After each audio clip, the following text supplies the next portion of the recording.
अध्याय 7 एनकाउंटर। मैं प्रिंसिपल के ऑफिस में तरुण शर्मा और उनके दोस्तों के साथ फ्रेशर्स पार्टी की तारीख तय कर रहा था। तभी मेरे मोबाइल पर घंटी बजी। स्क्रीन पर पहली बार आकाश का नाम था।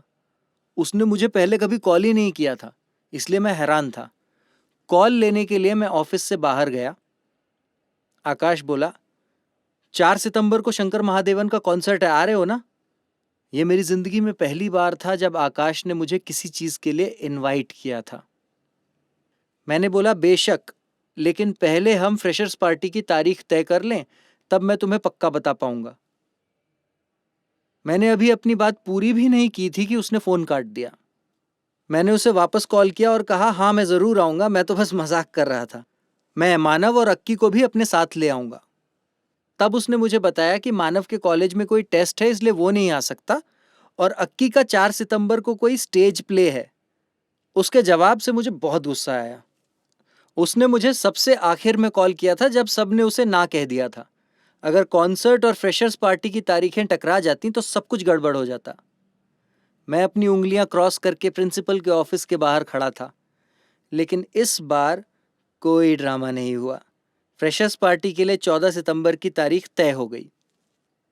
मुझे काजल की बहुत याद आ रही थी और मैं उससे बहुत समय से नहीं मिला था, तो मैंने उससे मिलने के लिए प्लान बनाया। कॉलेज के बाद तरुण शर्मा और अक्की के बजाय मैं रश्मि के साथ शाम 5 बजे उसके हॉस्टल गया।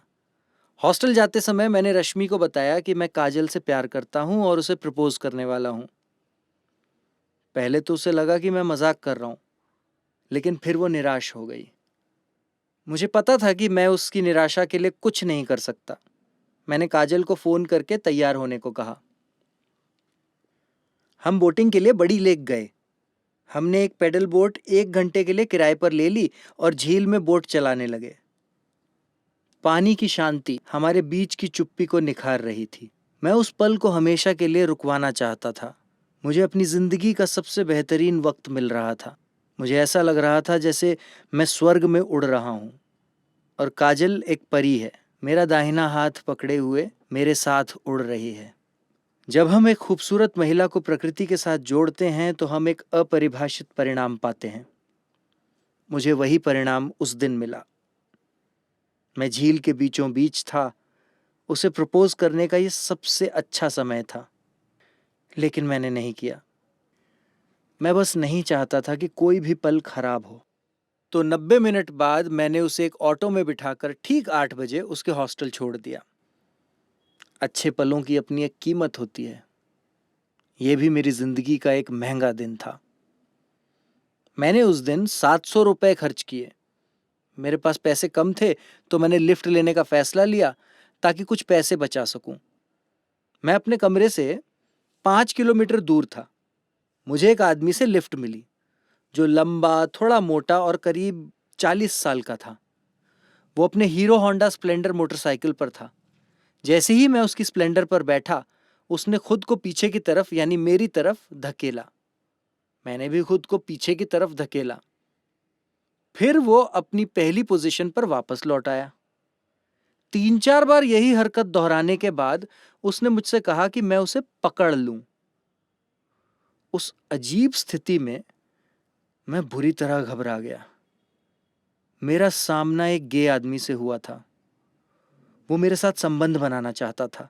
मैंने चिल्लाकर उसे मोटरसाइकिल रोकने को कहा, लेकिन उसने नहीं रोका। मैं और ज्यादा डर गया। मुझे समझ नहीं आ रहा था कि इस हालात को कैसे संभालूं। फिर मैंने उसकी पीठ पर मुक्का मारा और फिर से रुकने के लिए चिल्लाया, रुक। उसने बाइक की स्पीड धीमी की, लेकिन रुकने का नाम नहीं लिया। मैं बाइक से कूदा और बिना कहीं रुके सीधे अपने कमरे की तरफ भागा। वो मेरा पीछा करने लगा और न जाने क्यों रोस्टेड चिकन भी मुझे ऑफर करने लगा, लेकिन मैं उस सकरे रास्ते से होकर अपने घर की ओर भाग निकला। मुझे समझ नहीं आया कि उस रोस्टेड चिकन की पेशकश के पीछे क्या तर्क था।